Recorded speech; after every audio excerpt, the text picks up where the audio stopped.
Hello po sa inyong lahat mga ka-crypto. Ako po si Pinoy Crypto Trader at sa video na ito ay atin pong pag-uusapan ang aking technical analysis dito po kay Dogwiffe Hut ngayon pong May 8 taong 2024. At ang ating pong nakikita rito ay ang daily chart time frame nitong si Dogwiffe Hut kung saan ay mapapansin po natin dito na meron pong isang triangle pattern. Isa po itong descending triangle pattern at nitong mga ilang nakalipas na araw ay nagkaroon po siya ng breakout dito sa kanyang upper portion. Ngunit sa kanyang breakout na ito ay nauntog po siya dito sa resistance line natin na 3.4897. Kaya dahil po rito ay nakakaroon po siya ng correction or retest dito po ulit sa ibabaw ng kanyang nabasag na upper portion ng ating triangle pattern na ito. Pero pagkatapos po nito sa aking analysis po rito ay dito na po siya magpapatuloy sa kanyang pag-angat sa presyo at aakyatin po niya yung pinaka price target natin dito na 4.6580. At ayan, bago pa tayo magpatuloy ay nais ko lamang po munang bigyang linaw ang aking disclaimer kung saan ang nilalaman po ng video na ito ay hindi po ito isang financial advice. For education and information purposes lamang po ang layunin nito. Maliban po dito ay nais ko na rin pong magbigay babala na wala pong kahit anumang group chat ang Pinoy Crypto Trader. Check po muna natin ang kanyang performance dito kay CoinMarketCap at ayan, si Dogwiffe Hut ang nanatiling top 4 dito sa ranking ng ating mga meme coins by market cap. Ayan, sinusundan lamang po niya itong si Pepe at dito naman po sa ibaba, sa kanyang ibaba ay itong si Fluky Ino. At ang kanyang performance nitong nakalipas na 24 oras ay laki po ng kanyang binagsak, 15.55%. Pero nananatiling gain pa rin po ang kanyang 7-day performance kung saan ay meron po itong gain na 21.05%. Ang kanyang market cap at saka trading volume ay mapapansin po natin na red ang kanilang kulay. Ibig pong sabihin ay bumagsak ang mga ito. Kaya mapapansin natin dito na nakaapekto yan sa kanyang presyo kung saan ay nakaranas po siya ng kanyang pagbagsak. Yan, ang kanyang market cap ay bagsak po ng 15.40%. Laki po niyan. At yung kanyang trading volume ay bumagsak naman po ng 3.73%. Ngayon ay check naman po natin ang kanilang official X account kung meron silang bagong tweet dito, kung meron bang magandang development dito na maaring makaapekto sa kanyang presyo. Kaya yan, last May 3 pa po ito, breaking, Kraken FX now supports Solana meme coin with and USD margin pair. Pero yan, nung May 3 pa ito, kung saan ay nagkaroon na po ng listing ang with USD pair dito kay Kraken FX. Kaya yan, ngayon ay balikan na po natin ang pagti-technical analysis dito kay Dogwiffe Hut. At ayan na nga, valid pa rin po yung aking price projection dito, ang aking ultimate price projection na dulot po ng breakout natin dito sa upper portion ng ating triangle pattern na ito ay aakyatin niya ang pinaka ultimate price target natin dito na nasa 4.6580. Kaya yan po ang nakikita kong pinakamataas na price target natin dito kay Dogwiffe Hut base po sa nabasag na descending triangle pattern nito. Ayan, lapit lamang po natin. Nitong mga ilang nakalipas na araw pagkatapos po ng kanyang breakout ay nauntog po siya rito sa resistance line natin na 3.4897. At nagpakita po na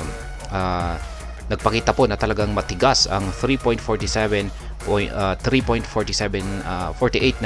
na resistance line natin dito kasi nakaapat na po siyang pagsubok.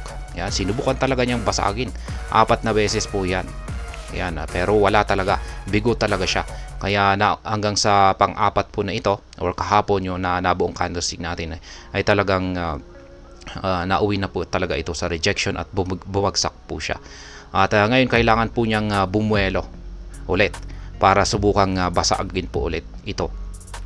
Sapagkat yung ating indicator naman po rito, ang ating Hall Street indicator ay ayan, lumabas na kulay green yung ating Hall Street indicator at yung ating QQE mode indicator naman ay nananatiling nasa ibabaw ng ating QQE mode indicator dito. Kaya at least nagpapakita po ang mga signal na ito. Kaya nagpapakita ng signal na ang ating dalawang indicator na ito ay mas nakakalamang pa rin ang bulls.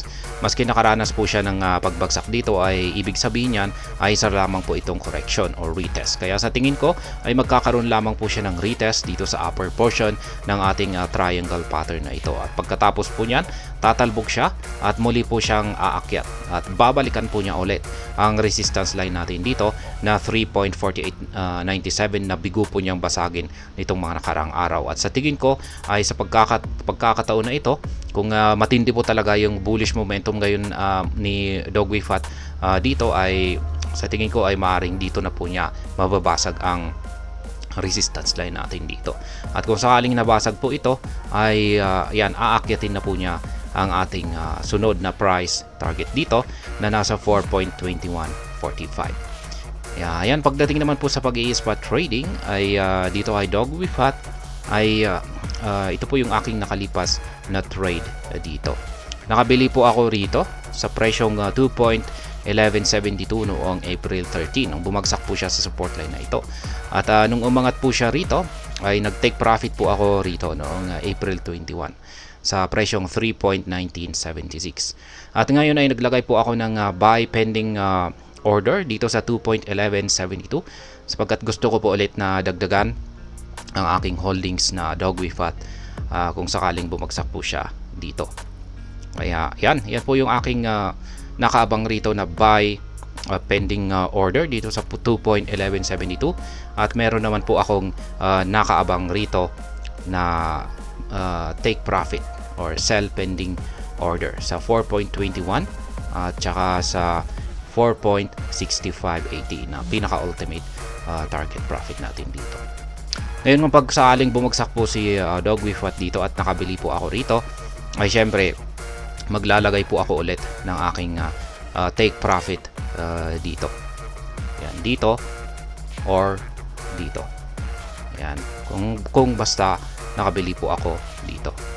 Yan po yung aking simpleng strategy dito kay Dogway Fat para po yan sa mga sinusundan or ginagaya ang aking pagti-trade, paraan sa aking pagti-trade dito po kay Dogway Fat.